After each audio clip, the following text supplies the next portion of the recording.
بسم اللہ الرحمن الرحیم۔ السلام علیکم ناظرین، میں احمد فراز ہوں، آپ لوہا ٹی وی دیکھ رہے ہیں۔ ناظرین، پچھلے 2 دن امت مسلمہ کے لیے بہت سوگوار گزرے، لیکن آج کا دن خوشی کا دن ہے۔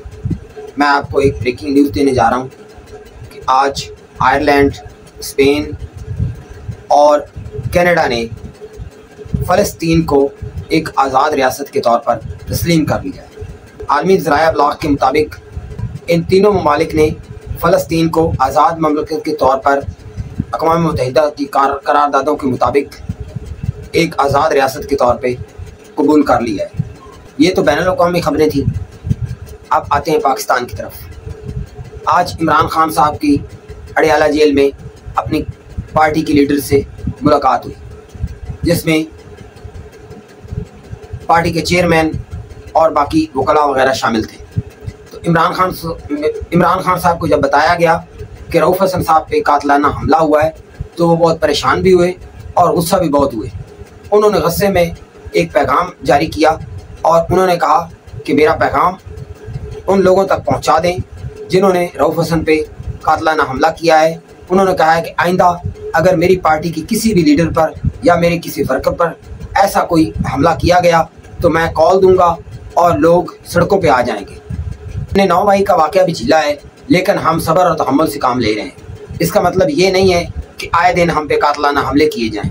لہٰذا میں خبردار کر رہا ہوں ان لوگوں کو جو اس حملے میں ملوث ہیں، اور عمران خان صاحب نے فاشگاف الفاظ میں کہا ہے کہ آئندہ اگر کوئی ایسا واقعہ ہوا تو میں اپنی عوام کو کال دوں گا اور لوگ سڑکوں پہ آ جائیں گے، اور جب تک پھر ہمارے مطالبات اور ہمارے جو معاملات ہیں وہ طے نہ کیے گئے لوگ گھروں کو نہیں جائیں گے۔ اسی سلسلے میں آج رؤوف حسن صاحب کی ایک میڈیا ٹاک ہوئی ہے۔ وہ بھی بہت غصے میں تھے کیونکہ ان پہ جب کل حملہ کیا گیا تو وہ 4 لوگ تھے اور خسروں کے بھیس میں تھے۔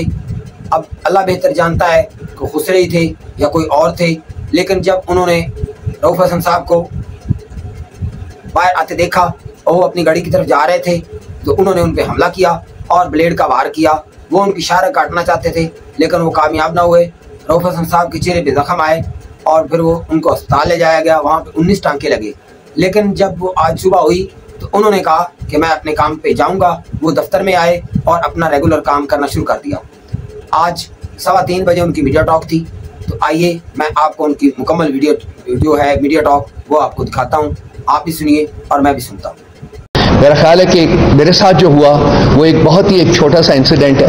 میرے باقی جو ہمارے پارٹی کے جو لوگ ہیں وہ میرے ساتھ بیٹھے ہیں، میرے آنکھوں میں آنسو آ جائیں گے جب میں بیان کروں گا کہ ان کے ساتھ کیا کیا ہوا ہے، کس قانون کے تحت ہوا ہے، کس آئین کے تحت ہوا ہے، کون ہے کروانے والا۔ کیا کوئی پوچھے گا اس کو؟ کیا اس کو کمرہ عدالت کو بلایا جائے گا کہ وہ جواب دے کہ اس پولیٹیکل پارٹی کے ساتھ جس کو 2/3 میجورٹی پاکستان کے عوام نے دی ہے اس کے ساتھ یہ سلوک کیوں روا رکھا گیا ہے؟ آئین بتایا جائے، قانون بتایا جائے اور وجہ بتائی جائے ہمیں۔ آج بھی جب ہم یہاں بیٹھے ہیں آپ سے بات کر رہے ہیں، 4 دن پہلے میں ایک ٹیلی ویژن کے دفتر میں گیا تھا۔ اس دن میرا خیال ہے مالک صاحب کے ساتھ وہاں سے میں باہر نکلا ہوں، میں اپنی گاڑی کی طرف واک کر رہا تھا تو میرے پیچھے یہ 4 لوگ تھے۔ اگر میں غلط ہوں تو بچے بتا دیجیے گا۔